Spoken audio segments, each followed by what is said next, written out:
Are you gonna lay back there and be chill, or are you gonna keep breathing heavy and stuff, dude? It's not the vibe. We're not into that. Hello, welcome back to my channel. My name is Jess, aka Smut and Stockinette, your one-stop shop for romance recommendations here on YouTube, and I am so excited to bring you my August wrap-up. I only have about 30 minutes before I have to start work, and we have 28 books to get through. August was crazy, and Drogo being Drogo as usual. But let's go ahead and jump into stats real quick. In the month of August, I read 28 books and a total of 5,253 pages, and that includes any books that I didn't finish, but I read them in August as well. So like if I started a book in August, but I didn't finish it in August, those pages still count because I use the Bookly app, and that tracks by pages read each day, not necessarily when you finish the book, the pages go into it. So that's where that number comes from. And, oh my God, I read for a total of 74 hours and 44 minutes, which sounds bananas. That's like so much. But I did also have like a girls' weekend in there where we basically just sat and read for 2 straight days. So I think that's a big factor, but 74 hours. Whoa. And as far as where those 28 books came from, I had 4 DNFs this month. I borrowed. I borrowed 14 of those books from KU. 3 of them I got from the library. 10 of them I actually had on my Kindle, which was pretty impressive for me. And 1 was an e-arc that I got from NetGalley. All right, so we're going to start with my 3-star reads. And I apologize if I keep looking down. My list of books is on my laptop in front of me because there's 28 of them, and that's a lot to remember. So my first 3-star read of August was 1,000 Boy Kisses by Tilly Cole. I know this is a really well-loved one, and people are probably going to come at me in the comments. I'm so sorry. I did the audio with this one, and I think that might have hindered my experience a little bit. I didn't like the audiobook narrator for the male character. I forgot. Dog. Oh my word. I swear. He's worse than my toddler sometimes.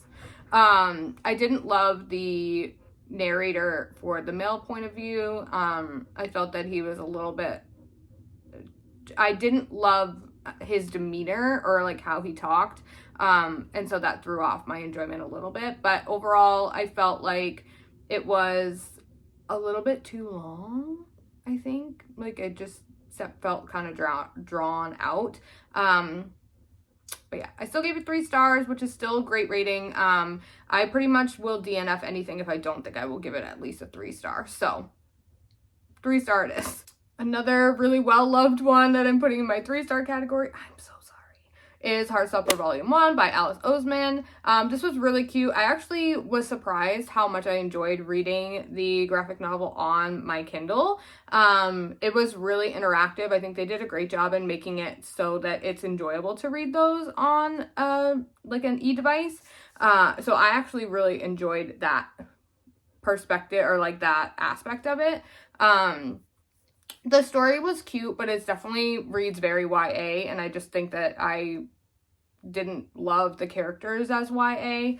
I think I'm just too old for it, which sounds terrible. But it definitely deals with a lot of troubling topics like bullying and things like that, so definitely heed those warnings if that's something that you try and avoid. But yeah, I think that just the high school setting and the age of the characters was just not vibing for me as much. But it's great LGBTQ plus representation, so that was really cute as well. I think it's great for kids, or not kids, but teens to have that exposure to topics like that. But I think I'm just too old for it. Oh, why are we too old for stuff? That's awful. My next 3-star read was A Beautiful Wedding by Jamie McGuire, and this is, I think it's like 2.5 in the Beautiful series. I hated her in this one. I felt like she was using him, and like I felt like they tried to make it like acceptable because they were like, oh, she's trying to protect him. But then like the way she was treating him, I was just like, I don't like this at all, even if she is trying to protect him. So overall, I was just not into this one at all. I did give it 3 stars. I think there's one more book, Almost Beautiful, I think is the last one in this series. So I will definitely probably continue the series. This was just a like quick novella, and I just was not, it was not the vibe for me. Next 3-star read was The Deviled Egg Made Me Do It by Holly Wilde. This was one of our bedtime story reads, me and Sabrina, shout out Modesto. Me and my friend in California, we read 5 like short, weird novellas that we can find on like Goodreads and try and read them every month to just, I don't know. Because we're weird, I guess. And Deviled Egg Made Me Do It was a recent one. This one, it was an adventure for sure. You're following this character who's like stressing out because her friends are coming over for like a dinner party, and she's like peeling hard-boiled eggs to make deviled eggs. And then I don't even remember how he like came alive, but one of them comes alive. And I mean, between the like egg yolk juice and the chive pubes, I was dying laughing like the whole time I read this. We were in bed and I was reading it, and I was like reading every other part to Tom, my husband, because I was just like, this is just wild. Wild. I think the most surprising part about this one was that like when her friend showed up at the dinner party and like the deviled egg guy was still there, like nobody was weirded out. Nobody was like, yo, friend, what? What? But I think that just plays into these kind of novellas where like they just accept that as their reality, which I just think it's hilarious. So that was Deviled Egg Made Me Do It, Holly Wilde. Next on my 3-star list, I had 2 books from the Improbable Meet Cute series, and I actually read this whole series in one day, and that vlog is coming next week, so make sure you subscribe so that you get notified when that comes out. But my 2 3-star reads from that series were Drop Cover and Hold On by Jasmine Gilroy and Royal Valentine by Soraya Wilson. Drop Cover and Hold On was cute. All the books in this series take place like on Valentine's Day, but they're not like necessarily, I did notice like some of the characters overlapped a little bit, like not in a way where you couldn't read them in like any order that you wanted to, but in like an Easter eggy way, which was cute. Drop Cover and Hold On, there's like an earthquake, and she gets like trapped at this bakery with like this baker that she thinks hates her, and he doesn't hate her, of course. And I think that one was one of the only ones that had like a little bit of spice in it. I gave it 3 stars because I was this sounds so silly, but I listened to these. They're free in KU with audio as well. And I had 7 hours of driving, so I listened to them all, and the male narrator, again, just killed it for me. He was from New York, but then had a Cajun accent, but then it was never like talked about that he came from like Louisiana or like down south where like the Cajun accent would make sense. And I get it, like people move, like I understand that, but it was just really weird that they were like, oh, you're from New York, and then he had this Cajun accent. It pulled me from the story so bad. It just confused me. But it was cute overall. I just didn't vibe as much with it as I did some of the other ones, and we'll talk about those when I get to those. But yeah, and then as far as Royal Valentine, the biggest problem I had with this one was there was a 3rd act breakup in a novella, and there's like 70 pages. So I was like, what are we doing here? Why is this happening? So that pulled me out of the story a little bit. This one does have, I want to say Princess Diary vibes, but not really. Like she's like a kind of a princess undercover, like she's pretending to not be a princess. And it reminds me of that movie where she's like the president's daughter, but she's pretending that she's not. She like goes to school or something. I don't know. It gave me those kind of vibes. And then when there was the third act breakup, I was like, this is just unnecessary. Why are we doing this? But those were my last 2 3-star reads for August. Apologies if the light has changed a little bit. I had to go to work, so I'm back super quick on my lunch break to finish out this video. Let's talk about my 4-star reads for August. The first one that we have is Pawns in the Bishop's Game by Amelia Finn. This one is like Mafia light, I guess. She is a cop's daughter, or like her brothers are cops. I don't know if her dad was a cop. I think her dad was a cop. I know her brothers are cops, and he is like the bad guy from like the other side of the tracks. She is working to become a lawyer, and she is tasked with like trying to get close to him to get information on his boss. And it's like sort of enemies to lovers, but like not really. They're just like opposites attract, I would say, is more kind of the vibe here. I really liked this one. I do think that it went on a little bit long. There was a lot of like, he saves her, then she saves him, then he saves her again, and it's like, how much trouble can y'all get into? So that part was a little bit of a struggle to get through, but overall I did really enjoy this one, and I will be continuing the series. And this was for my first self-destructing scoop episode, so if you haven't checked that out, I will link it here, and it has to do with this giant jar right there. And episode 2 will be coming at the end of this month, so definitely stay tuned. If you're not subscribed already, make sure you are. So the next 4-star that we had for the month was Hit the Spot by J. Daniels. I'm really loving this series. I didn't expect to like it as much as I have. I found it through my library. It was like one of the recommended reads, and I've been just devouring them. This one, basically, the 2 characters, they make this bet where he's basically like, if you aren't getting it from me, you can't get it at all. And it's like a who breaks first type of thing.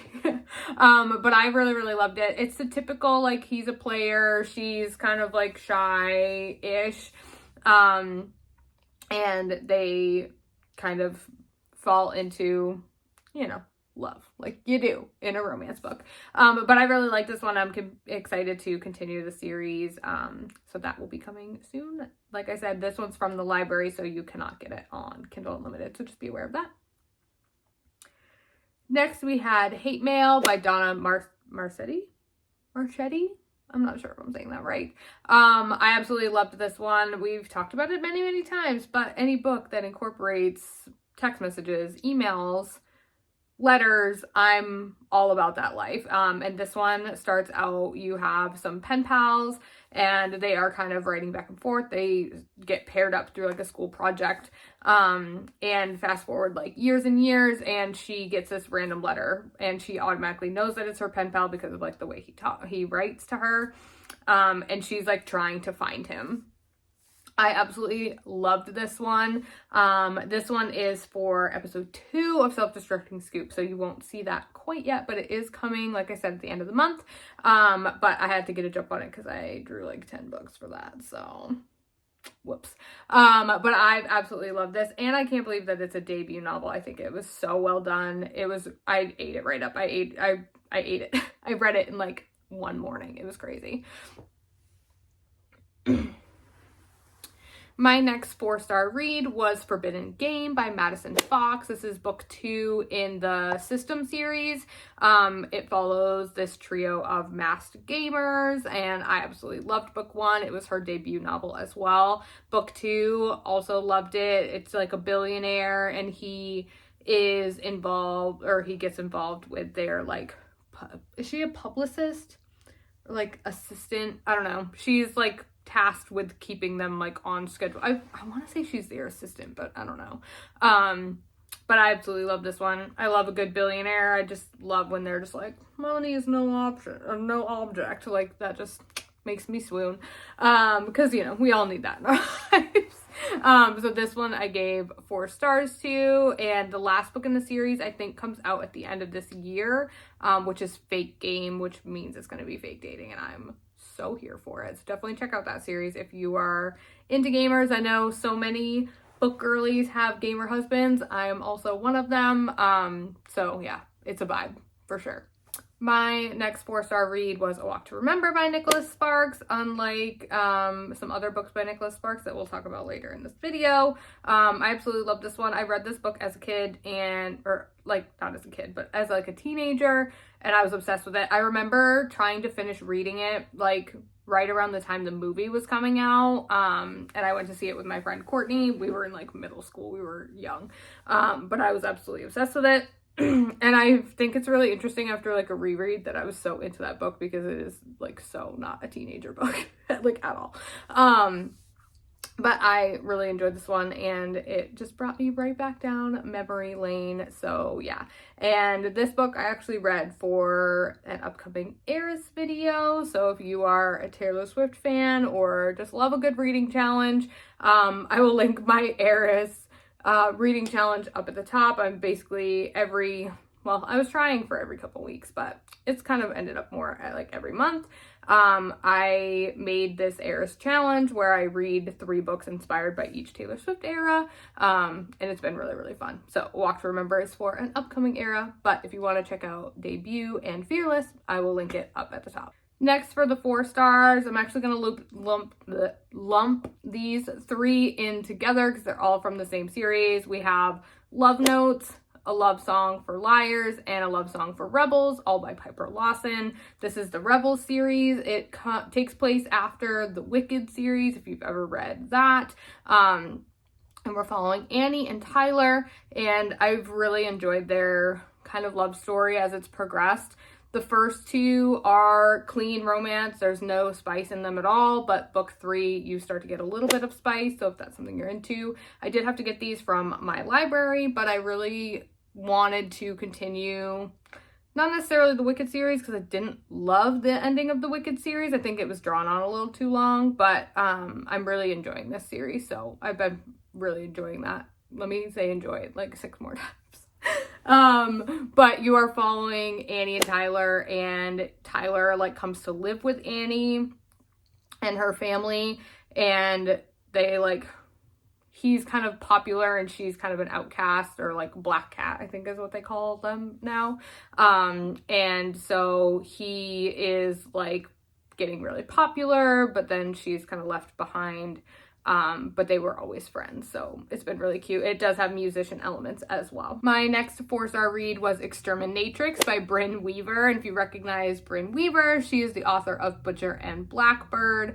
When I read Butcher and Blackbird and then Leather and Lark, I fell down the like Brynn Weaver backlist rabbit hole, and Exterminatrix was the first one that I read from her backlist, and it was so much fun. It is a monster romance. It is also like novella length. I think it's only like 50 pages or something. And you're following this like lizard guy who's living in a basement, and she is like the exterminator who comes to like get rid of him. But instead they just bone in the basement. It was fun. This was like the bedtime story vibe that we always try and find and we never do. So I totally told my friend to read this one, and she absolutely loved it too. So if you love a good monster smut story, definitely check out Exterminatrix by Brynn Weaver. It was so fun and I devoured it. All right, and last for the 4-star reads, I have 4 books from the Improbable Meet Cute series. I have Exception to the Rule by Christina Lauren, Rosie and the Dreamboat by Sally Thorne, Worst Wingman Ever by Abby Jimenez, and With Any Luck by Ashley Poston. Exception to the Rule, I absolutely devoured this one. I mean, I devoured all of these because, like I said before, when we talked about the 3 stars in this series, they all have the audio included on KU. But Exception to the Rule has emails, which, need I say it again, I'm a hoe for that. I love it. So I absolutely loved Exception to the Rule. I think that one was probably my favorite of the series. Yeah, and it's book 1. Rosie and the Dreamboat was super cute. It definitely follows like your worst nightmare of getting trapped in like one of those spa things. She gets like stuck in there, and then there's like a hot fire guy who like comes to save her.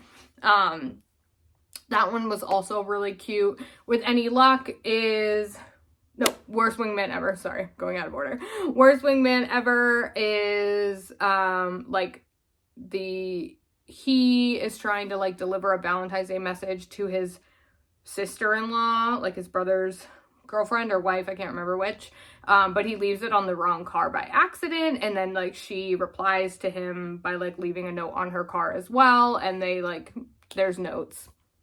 Again, we love it. And that one was really cute. And then With Any Luck is like Hangover vibes meets Good Luck Chuck, if you remember that movie with Dane Cook. Basically, she believes that she, like, when she kisses someone, that he will find his true love, like, after. And she's, like, lost her best friend, who is a groom, and she's, like, paired up with, I don't remember who he was. Like, if he was the groom's friend or the bride's friend, I don't remember which. But anyway, they're paired up, and she thinks that she, like, kissed her best friend, but she didn't. So it was super cute. I had a great time with it. And those were my 4-star reads for August. All right, before we get into our 5-star reads of August, let's talk about the DNFs. And I had 4 this month. The first one was The Wedding by Nicholas Sparks. I was like standing Nicholas Sparks for a hot bit there. I was like wicked into it for a hot minute. And then The Wedding is like a sequel to The Notebook, and it follows Noah's daughter. Yeah, it's Noah and Allie's daughter and husband, and then like their daughter is getting married, so like Noah and Allie's like granddaughter, I guess. And I just didn't like the writing at all. I didn't feel it. Again, it goes mostly from the male perspective, which I enjoyed in The Notebook. But in this one, I felt like their relationship was just not it. I just didn't like them together. So I ended up DNFing it because I was like, I'm not having fun. And there's way too many books in the world to read books that you're not having fun with. But that does lead me to my second DNF of the month and my second Nicholas Sparks DNF of the month, which was Message in a Bottle. I was struggling to get into this one. I know that there's a movie, and I've never watched the movie, honestly, and you're such a diva. But I was just having trouble vibing with the, like, plotline of this. I know that it kind of deals with, like, letters and, like, lost love and things like that, which I love that vibe, but I just could not get into this writing. I didn't connect with the main character, and I was just not having fun. So another DNF. All right, my third DNF was a bedtime story, and this was The Baker's Wife by Caitlin Brooke. This one, you're following Baker's wife, and she makes this giant gingerbread man who comes alive, and then she does things to him. I'm not sure what it was about this one, but I just hated the vibe of it. Like, she talked about, like, drawing designs on, like, this giant gingerbread man, and then, like, when he came to life, he had, like, these tattoos, like, but he came to life as a person, I'm pretty sure, and I don't know, it wasn't it for me, and it also took place in, like, olden times, from what I understood, and so, like medieval vibes, like Stone Kitchen. It was just not it, but I digress. All right, the last DNF, you guys are going to hate me, and I'm so sorry. But my last DNF was It Starts With Us by Colleen Hoover. I was actually really enjoying this book in the beginning. I went and saw the It Ends With Us movie, actually twice, in August, and I was in the vibe for it. I was there for Lily and Atlas's Happy Ever After. Like, I was there for it. And I was having fun in the beginning, and then there was a scene where Lily talks about how Ryle could never bring Emerson, like, around a girlfriend or whatever. Like, she thought that would be, like, so wrong. And then she does it. And I was just like, what? Like, what just happened? And so I just didn't necessarily, I didn't feel like the character of Lily in It Ends With Us was the same character in It Starts With Us. And I know that she goes through a lot in It Ends With Us, and she goes through a lot of transformation, and I get that, but it just didn't connect to me. I didn't feel a connection with her character as much. Like I said, I was enjoying it in the beginning when like her and Atlas were reconnecting and like all of that. Like I was enjoying that part. But when it started to get like messy with Ryle, I was just like, I don't love this for me. And so I ended up DNFing it at like 74%. I know, it's wild. But you know, I also was in the camp of like, I didn't feel like It Ends With Us needed a sequel. So I already like didn't totally want to read it. Honestly, and I put it off for a while. I mean, I read It Ends With Us in 2022, so it took me like 2 years to even pick up It Starts With Us, and then I was like, I shouldn't have done that, but oh well, we tried, guys, we tried.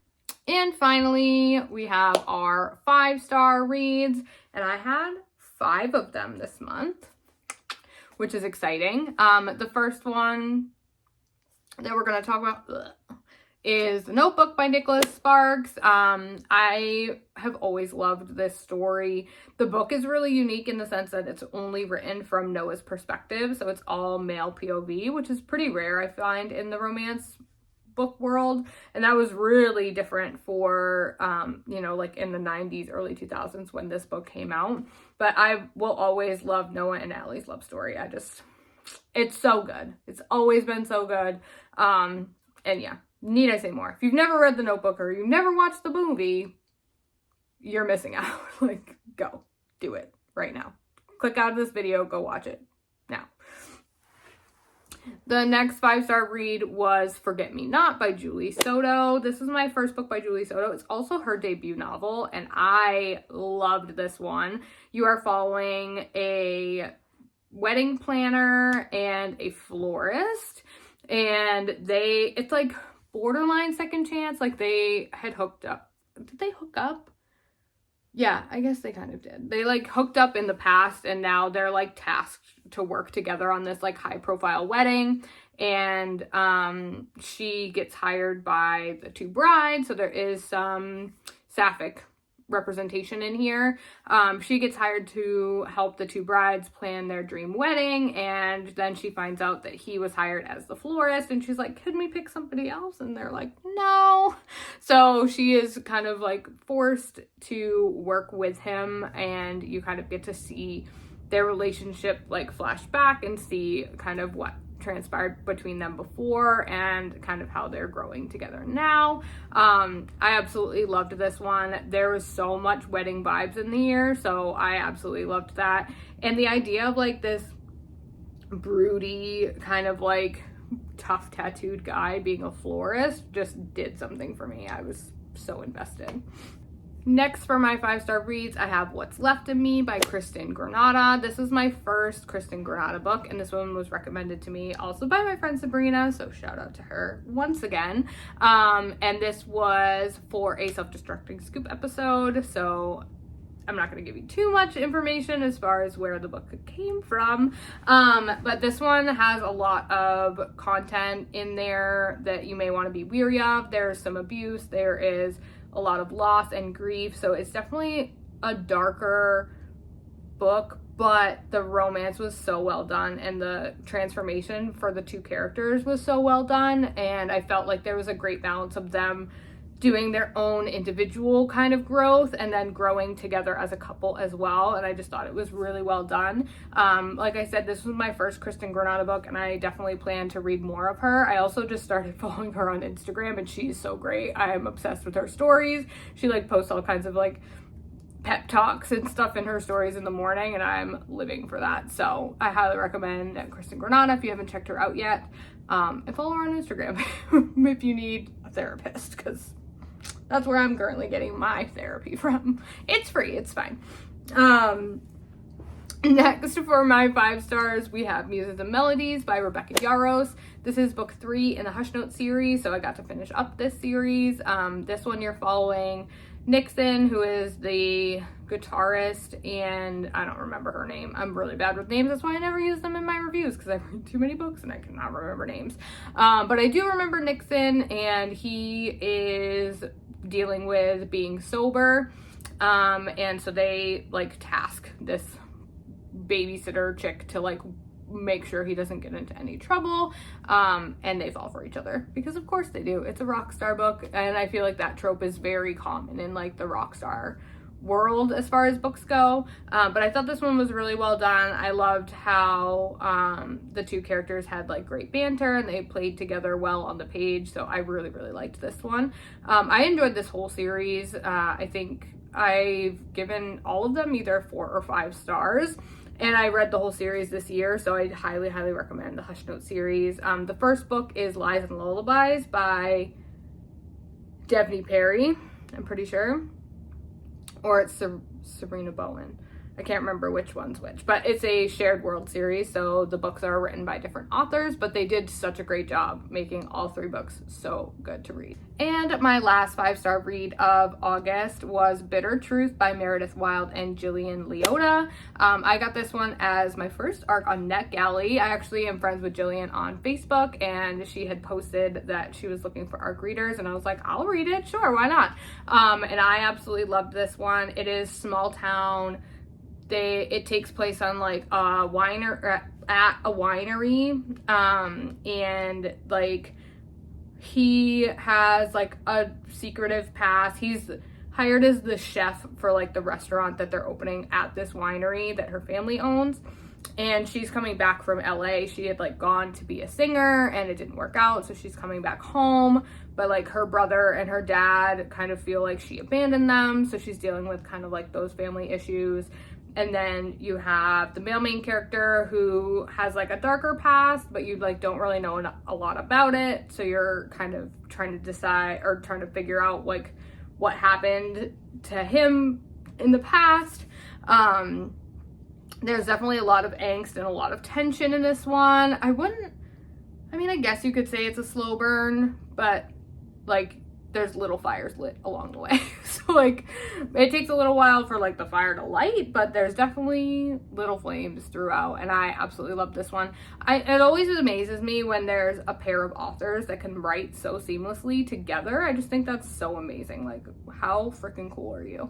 So I'm definitely excited to read the second book. This one came out the end of August, and Sweet Escape, which is book 2 in the series, comes out I don't know when, but I have an ARC of that one too, so I'll be reading that very soon. But I highly recommend checking out Bitter Truth if you're into wineries. Yeah, if you like wine, read the book. And that concludes my August reading. Overall, it was a really great month. I had so many good reads this blah, blah, blah, blah, blah. I had so many good reads this month, and I just love how many pages I was able to squeeze in, finding those little pockets of time. The reading challenge I did at the beginning of August was really helpful. I'll link that video as well. It was like an 11-day challenge through the Bookly app, which I really had a blast with. I had that girls weekend the end of that challenge as well, which definitely helped with my reading. I like to think that that's the only reason I was able to read for almost 75 hours, but we're not going to talk about that. It's like 3 straight days. It's crazy. But that is it for this video. Again, thank you so much for watching this wrap up. I have a couple of videos coming later this month, so make sure you're subscribed so that you get notified when those post, such as a new Taylor Swift era. We are getting ready to jump into Speak Now. Did Fearless post already? Fearless posted already, I'm pretty sure. Speak Now is our next era, and then we have Self-Destructing Scoop episode 2 coming at the end of the month. So definitely stay tuned if you like bookish content like this, and I will see you guys very soon. Thanks so much for watching. Bye.